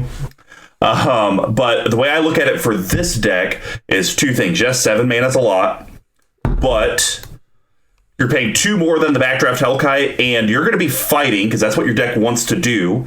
Now, each time those creatures go to graveyard, you're now dinging people on top of any other effects you may have. And the great thing is it is target player. So, you know what? The blue player with no creatures has like 15 cards in hand. Let's go 15. That's a pretty normal number. I was about to say 59, but that doesn't make sense. But unless your floor is way too long.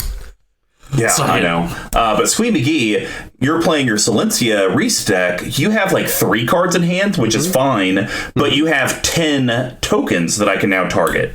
So let me go ahead and target Squee. I'm going to start removing all your stuff. I'm going to start drawing some cards myself. But oh, by the way, 15 card player, take 15, take 15, take 15, you're dead. Let's move on to the next player. So I think it's good player removal. I think it gives you modality on the table to be able to deal with those super high life gain players that maybe don't have a lot of creatures. I think it could do a lot of things.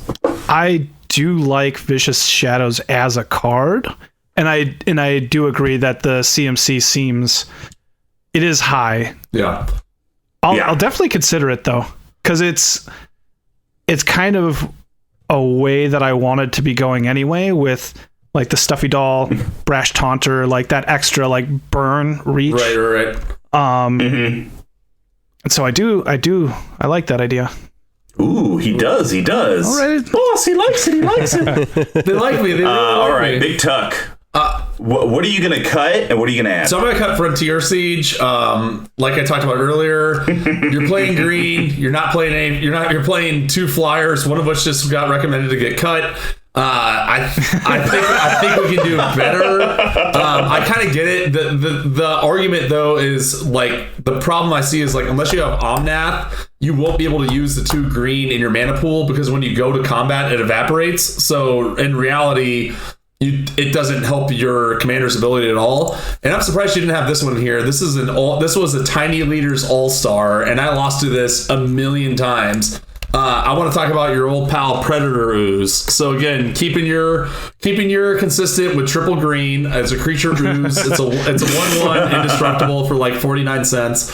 Whenever it attacks, put a 1/1 counter on it, and then whenever a creature dealt damage by Predator Ooze this turn dies, put another 1/1 counter on it, right? So forcing people to attack it. So you swing in, it becomes a 2/2. You trigger the ability off your commander, it becomes a 4/2 indestructible that has to be blocked. You're guaranteed to get another kill off it. It even gets bigger.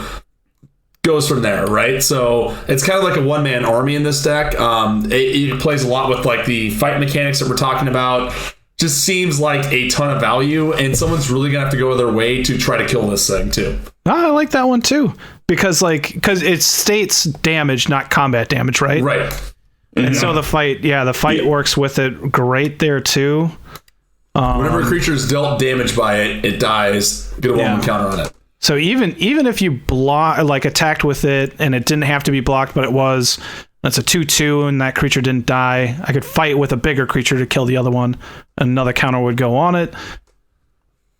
Roundabout way, but I'm just it's a little slimy. Get it? Because it's the news. I also thought I was shocked to not see that you didn't have I mean, honestly, I don't know if these are the cards you're thinking about. I'm shocked you don't have Forbidden Ancient and Torn Mauler in the deck. Why is that? Just because of how many cards people play, especially Forbidden Ancient, just because you can move all the counters at your upkeep to one of your bigger fight creatures. Or to your Brash Taunter or your Stuffy Doll. Because I'm just looking at this guy with his +1/+1 counters. It'd be like, oh, that'd be pretty cool. Like, play him. Yeah, maybe he gets like 3 +1/+1 counters, 1 rotation. But hey, Forbidden Ancient, I'm going to move 7 of them over to you. Yeah. Now he's like a 10. I like the idea of Ancient too. I don't know about the Mauler though. I'm a whore for Mauler. The other card the other card I was gonna put in here that I was shocked you didn't have was Acidic Slime to just start sniping people with Death Touch, and it has the ETB effect. But anyways, that's neither here nor there. Cool. Well, Predator Ooze is definitely a card I've never heard of, and I'm glad you brought it to the table. It's All-Star. If I've said it once, I've said it 100 times. You've easily said it 100 times. All right, Lowry, what are you going to cut and what are you going to add, considering you've already spent the last week and a half cutting cards and adding I will something? always do cards. So I am going to cut out Muscle. Even though I really like it, I'm just picking like the highest fight card that I have, even though this is a card that also goes like that infinite with Alpha Altasar. Like, because you can give it indestructible off the fight, and it just happens. I'm also cutting this one. It's just a little expensive. It's probably not gonna get cut anyway. I was just picking something like similar effects, and I want to add in Faux Razor Regent. This is a 5 colorless 2 green flyer. When Faux Razor Regent enters the battlefield, you may have it fight target creature you don't. Whenever a creature you control fights, put 2 +1/+1 counters on it at the beginning of the next end step. So you're paying 7, it's coming into play, fighting, drawing you a card, and then at end of turn turns into a 6/7 flyer, and then just makes your other creatures bigger after the fighting kind of happens at the end of turn. So I think it just kind of plays a little bit into more consistency with like the Vigor effect and another flyer, just being able to get overhead. So I think it could be something that I want to play with. I think it's great. I'm on board. I like it too because it also, like, I kind of talked about that whole ETB maybe sub theme. Yeah. I mean, you got another ETB fight guy along with your Kolga. So, I mean, if you get enough of these things, then Conjurer's Closet becomes an actual viable card to where now you're getting additional value off these fight guys. Panharmonicon. It also sounds like the best Razor you get in one of those Razor of the Month clubs. You get the phone Razor Regent. That was a dad joke. Yeah, I do what I can. A little sweaty squee, but it's also midnight, so I'll give it to you. All right. Now we're on to the under 50, and I am going to cut Oakheim Adversary. Yeah, we are. So, oh baby, this is 3 colorless green creature elf warrior. It's from that trash set Throne of Eldraine. Even though this one is kind of trashy a little bit, that's okay. It's a 2/3, and this spell costs 2 less to cast if your opponent controls a green permanent. It has Death Touch, and whenever Oakheim Adversary deals combat damage to a player, draw a card. I don't think I need to go into a lot of detail on this. It's basically 2 mana Death Touch. And it either fights and kills something and it probably dies, or you swing in and hope you can like force someone with Neyith, I guess, to block it. I don't know. It's just a little fringe for me. That's all. A little sweaty. There's a lot of moving pieces. I don't know. All right. Well, I'm going to increase your CMC from 3 to 8. So I was surprised you didn't. I'm surprised you didn't have this card already in the deck. It could be just maybe you don't have a copy. I think Polyraptor. Oh my god, are you kidding me? Real. Did we just do that? Literally, to a team. Anniversary for Polyraptor. Oh, wow. Right, you guys are fully synced. 63 episodes. That's what it took. we are now Brainiac. We're gonna have to go ahead and just like make it. It's what, Mr. Big Tuck. Like y'all are the same. I don't know what's going on. It's like what's the Dragon Ball Z thing where they go like Kahi Shapa and then turn into something else? All right. Well, Big Tuck, why don't you read what Polyraptor is? Sure. 6 colorless, 2 green for a creature dinosaur. It's a mythic. It's $7 because it's infinite combo on a stick. It's a 5/5. An innumerable pack is concealed in a single reflection, similar to how Stormtroopers walk or Tusken Raiders walk in a single file. It has Enrage. Whenever Polyraptor is dealt damage, create a token that's a copy of Polyraptor. This is your. Also, I figured out it's Mr. Big Combo. That's got to be the Mr. Big Combo. Yeah. So this is just your commander on a stick, and you can do his ability every turn and never lose anything.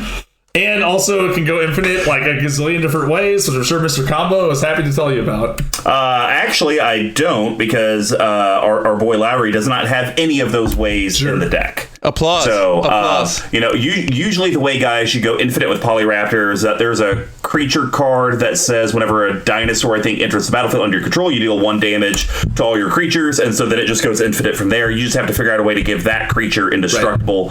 Right. Lowry, you don't have that, but I do think it's good value to always have a 5/5. And then, sure, if you get 2 5/5s, that's extra value. But I kind of look at this as you're paying 8 mana to forever in the game have a 5/5 that will then make more copies of itself. Yeah, and I did consider that. And there was almost originally like there's Ripjaw Raptor. Right. And then there's the land one as well. Mm-hmm. So they were there, and then I was like, they're kind of messing with Vigor because they don't trigger the Enrage. Sure. And then I also have like Obscuring Haze in here that prevents the damage. And I was like, I like the Enrage one, but I felt like I just needed to cut the fat in the deck a little bit. Sure. And like you guys were saying at the beginning, like surprised that it's not over 4 CMC average. And I think if you're doing that, you're just not going to do a ton. And I think this was it was considered, and then just going like, man, I got a fat stack of like 7+ converted mana cost in this deck. I'm like, okay, I just need to trim it down big time. And so I just kind of stuck with the cards that I have because they were more focused on the fight. Sure. And so Polyraptor is not a bad card by any means. And so I do think it's decidedly better than Occam Adversary, because you could almost say they're both a little fringe. Yes, I was looking for, and I'll probably, I'm agreeing with you with the Adversary, because I was looking for a little bit more draw, and I don't think it's going to get me there. Yeah. And so probably the replacement there is what Tuck said earlier, was like acidic slime. Sure. Because similar idea, you got the ETB. I'm starting to really like the idea of the Conjurer's Closet idea too. And so it just kind of plays in with that a little bit more too. So, what was the Enraged Dragons or Dinosaur's name again? Polyraptor? Polyraptor. Yeah, it can be big. I can see people not wanting to attack me either off that. Right. Mm-hmm. It does everything you're wrong. Well, clearly Big Tuck and I are just one. We are now part of the collective. we have I like bodies. That. Lowry, what would you want to cut and add for under $50? So this one's sad. Again, it depends on which way I want to go, but I'm going to cut Stuffy Doll. Audible gasp. Because it doesn't fight. It does do the reach, but sometimes I'm looking for a little bit more flexibility. And so I was going to go with Vivian Reed, the Planeswalker. Sure, yeah. Oh. I should probably look that up. It's 3 colorless, 2 green, and its +1 is you get to look at the top 4 cards and put a creature or a land into your hand. It is, the second one's -3, and then you can destroy an artifact, enchantment, or flyer. And then the ultimate just wins me the game in here. By -8, you get an emblem with creatures you control, get +2/+2, vigilance, trample, indestructible. And so for me, I was just kind of going like mid-game, what do I need? Right. And I've really liked Fraley's Llanowar's Fury in here. So I'm like, this is almost like a second, more flexible, like a different version of that in this deck. Again, might be too fat, but I think having that flexibility to work against the artifacts or enchantments, or even the flyers, because that could hurt me. Sure. Now that you're cutting my backdraft Hellkite. I mean, I like it. I'm always a fan of Planeswalkers because I look at them as modular cards for whatever your turn needs, but then also pseudo life gain because people got to hit it opposed to hitting you. Yeah.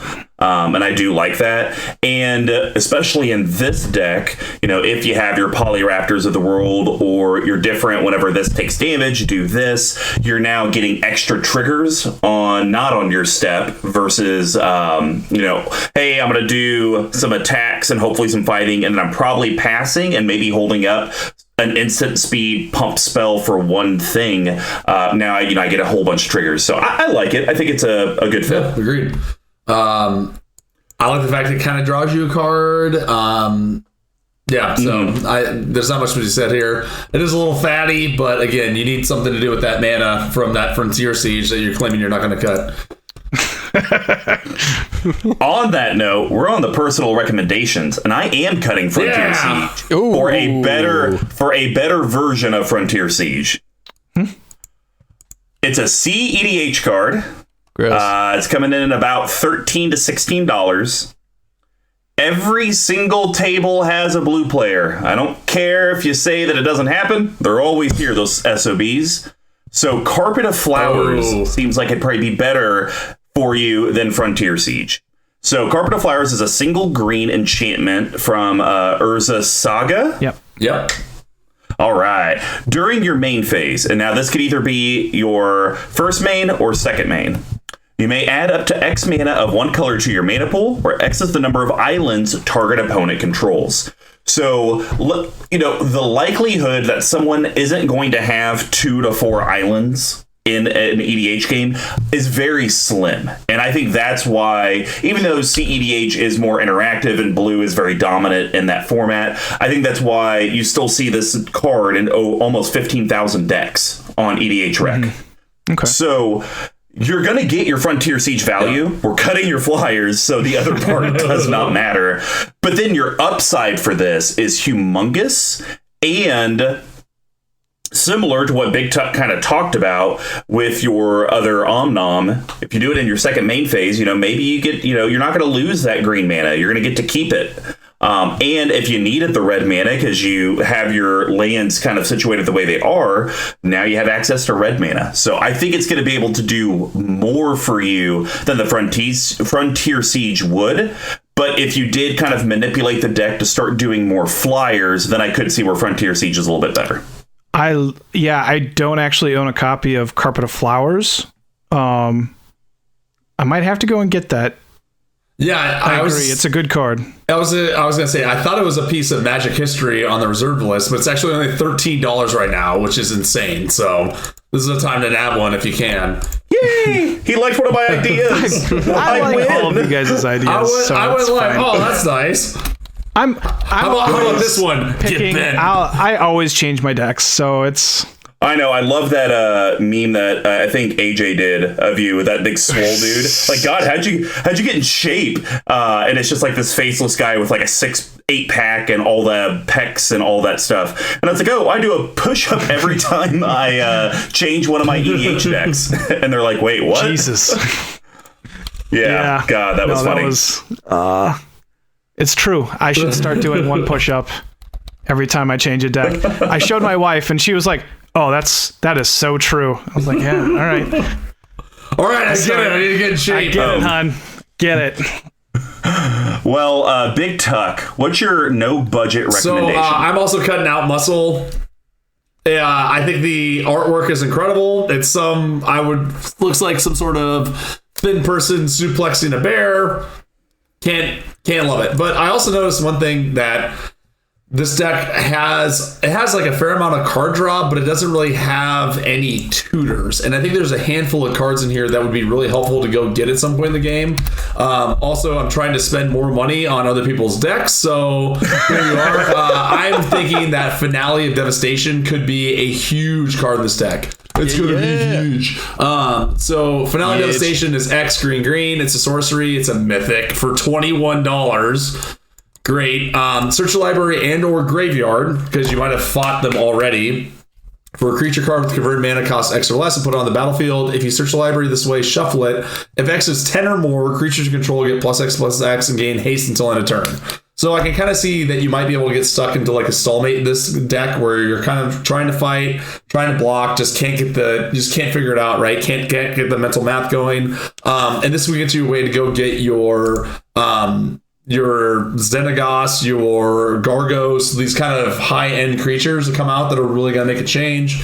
Or if you have the big, kind of wider board, this also gives you a way to quickly end the game more than an overwhelming Stampede or something along those lines would as well. So that flexibility. Yeah. I mean, that card is crazy good, right? Right. It's on in my mind, it's the Great Henge of War of the Spark. So it's just it does, like, even being able to pull from the library or the graveyard is good enough, right? Jeez. Yeah, no, it's a good card for sure. It's horrendous, and I hate it. So hopefully you can hate it for me and run it into how many cards can I fit in here that you hate? Like, I shouldn't do all of them. I think that's your next deck idea, right? Just every card that Big Tuck hates. It's like Ristic Study, Marisi, the whole 9 yards. Pretty much, or anything that's an infinite combo, exactly. Or even close to an infinite combo. Infinite combo, Jason. Even smelling at it. Well, Lowry, bring us home, man. If you could break the budget, what would you cut and what would you add? So, and this is a card that we've talked about it. Golden Guardian, I would cut.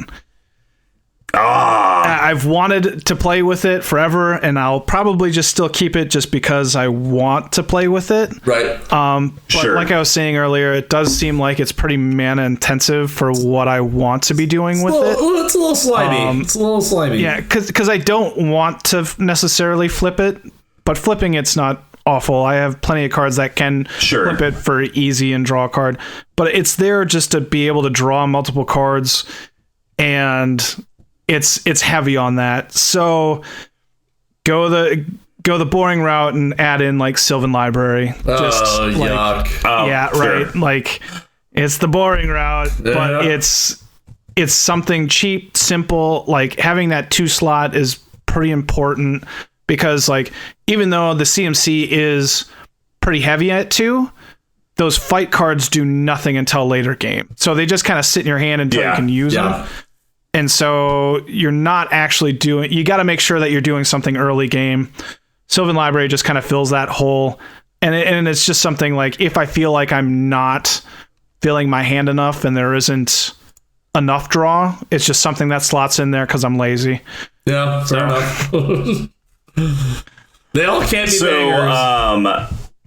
It would be cool if this card could drop in price with Spellbook Green, but I don't think that's happening. Also, question, and while we're on this, has anyone figured out where you can pre-order you can't, right? Can't. I think it's LGS. So a bunch of them had them up, and then they all immediately sold out. And now the only ones that you can find are like the non-foil ones. I think you might be able to find some people selling them for like $200 to $300. The foil ones are north of $300 or $400. Jesus. Cool. Good work. Good work. I guess. Good work, Wizards. I don't want that. Yeah. Hey.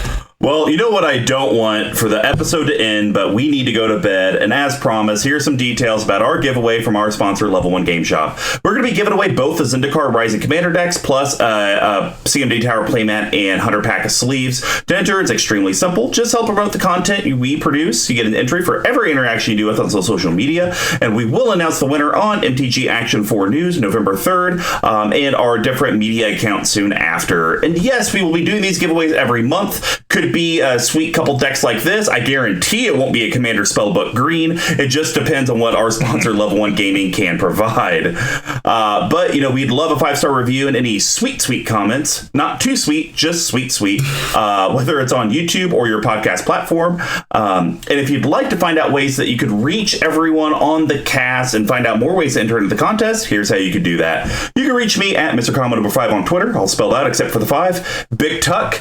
If people want to find more cards that you hate and want to build a anti-Big Tuck deck with Jimmy Wong, how would they get a hold of you? You can also, first off, I'm coming for you, Jimmy. Also, a series of tubes, and I'm too tired to think of the rest of them. I'm still at Big Tuck tweeting on the internet. Also, if you want to talk tiny leaders, I am your man. Jesus. You're like the old man that's like, if you want to talk about soda shops back in my day, you used to be able to get one for a nickel. You can reach our main account at CMD Tower on Twitter as well. We also have a website where we will have Lowry's deck list posted and links to their content at cmdtower.com. Basically, all you got to type in is Crag Crown Pathway, Mindstone, Dockside Extortionist, love that card, Tower.com. Lowry, shameless plug time. If people want to get a hold of you and Adam and all the content you guys put out, how would they actually do that? You can reach out to, just type in CommanderSmiths into Twitter or Gmail, or is there anything else we do? YouTube. We don't have video, but we will continue promising that we will get YouTube eventually, like video on it. So just CommanderSmiths, it's me and my cousin, and we just, talk Magic and have some fun. A lot of, we're a bit more inappropriate than you guys. We're a couple of dads that just tell dirty dick jokes. And of course, we have to do their tagline. Don't worry. We're cousins. Just cousins. So, Squee McGee, if people want to find out how to get a hold of your Manolith commentary, maybe contribute to the Dear Squee article series, how would they do that? Oh, you can find me at dearsquee@cmdtower.com. That is email. It's easy. It's concise. It has a timestamp. I know what you say. You can attach things to it. It's a great method of communications. Whoever came up with that long ago, they nailed it. You can also get me at Dear Squee on Twitter, the hellhole that is. I am around there. Can't confirm. But yeah, if you can catch me between you put up a post and if I don't see it within about 3.5 seconds, it's gone. So I just have to stare at it all day. That's kind of a bummer. So I'll check that email, or you could come to Kansas and find me roaming around. But please stay away about 6 feet with a mask. Yeah, he can handle all your audio needs. He does have that full studio. Just remember, masks required. Plucking your nose hairs are optional. No, that's required. I'm sorry. I got That's where I draw the line. It's going to be covered. You're fine. If you would like to support the show as well as hook up our sponsor with the orders you're already placing, just head over to level1gameshop.com. When you place an order in the order notes, just type in CMD Towers to know that you came from The Collective. They do have all the board gaming stuff you need. They have singles. They have sealed product. And I will tell you, I was talking with the shop last week. They are hurting for singles just because obviously everyone is distance and there's not really in-store events. So if you have stuff to trade in, reach out. They will definitely hook you guys up. Just let them know you're from The Collective because they definitely need that inventory because they basically told me they get a single, put it on TCG Player, it's gone the very next day. God. So they are running dry. If you would actually like to put some dollars in our pockets, you can head over to our Patreon, patreon.com/CMDTower. We have many different pledge levels, and you guys can get a myriad of different things. But just for $1, you can get access to the Discord, to even, potentially doing the Squeeze Choir or above. From the month of October, at least through the end of the year, you'll be eligible to get one of the holiday sweaters CMD Tower is putting out for just $15. It's going to be made of like this alpaca wool. It's going to be incredibly soft. Mr. Magoo did the design. It's Jund, so it's very Christmas themed, because when I think Christmas, I think Jund. But yeah, no, it's pretty awesome. If you guys can't help from a monthly contribution standpoint, but you would still like to get the holiday sweater or any of these other things, head over to cmdtower.com/merch. We have all of our merchandise on there. Please, I think I donated a bunch of sleeves to Ultra Budget Brews because he is a teacher. I think I still have over 400 sleeves. I think it was like barely dropping the bucket. That was there. Yeah, pretty much. But it was funny, and I'm glad to help out the kids. But you guys should help me out by buying these effing sleeves. Please, they're great. Just do it. It's a Nike commercial. And of course, thank you again to Pink Royal for the music provided in the episode. So Lowry, Big Tuck, Neyith the Bully. Lowry, how'd you feel like we did? You said you were about to dismantle it, and then I hit you up on this. You decided to keep it. You tweaked it a little bit. How do you feel about the conversation? Do you think we found some cards that you want to add to the deck that maybe can make it just run a little bit smoother? Where are we at? Yeah, I definitely will consider some of the cards that you guys mentioned, and gonna have to pick up that Carpet of Flowers. I think that's probably works on a ton of decks, right? A ton of green decks. Mm-hmm. So, I like that you guys put some pressure on me, because there are times where I'm just like, I don't need to fix this deck. I can just, I'm pretty easy to go through, because I make plenty of decks. And so I think I like the Ooze idea. I like the Shadows idea. I like trying ideas. So nice. Ideas.deck. I'll have fun with it. Yes, thank you so much. And if people can just get me a list of cards that Big Tuck hates, maybe next year. Well, Big Tuck, how do you feel? Like I said, I think this deck's awesome. I think it's a great mechanic. I came in loose. I'm leaving. This is gonna be the second deck you're gonna steal the idea from. I'm really the only problem is I already own the commander, so I'm trying to build a budget version of this, and the fact that the commander itself is currently a quarter or like a sixth of the budget we're looking for a budget decks, it's going to be a little tricky. But if anyone can do it, I can. So, no, I think it's cool. I think there's some really interesting stuff in here. It's fun to see cards, like I talked about, like Kolga and these other things that really have a home in this deck. Yeah, I mean, honestly, when I reached out to Lowry, I mean, we're good friends, and I was like, you know what? I think you'd probably have something that maybe would fit this, because I was just really struggle busting on this weird mechanic thing. Anything that I have that could even remotely consider a weird mechanic, we've done in our first season when we were doing our Path to 32. And I was like, you know what? I feel like you guys would probably have something. And when you said Neyith fight, I was like, yes, this is epic. It's perfect. That's exactly what we're looking for. Just like when we had Ultra Budget Brews on a couple weeks ago, he did his Kirkesh charge counters. Yeah, that like absolutely fit it. And I'll tell you, when me and Tuck kind of came out with our schedule for season 2 of Brews and Builds, and we're kind of doing these themes each month, the weird mechanic one was the one where I was like, this and I think Voltron were the two where I was like, I don't know if we're going to have enough to talk about. Like, are we going to have to just like make shit just to talk about it? So it's awesome that we have different content creators out there in the community that are also brewing up this weird jank, and that it's not just pieces of crap either. The stuff actually works. Yeah. So I tip my hat to you, sir. And yeah, can't wait to have you back on again.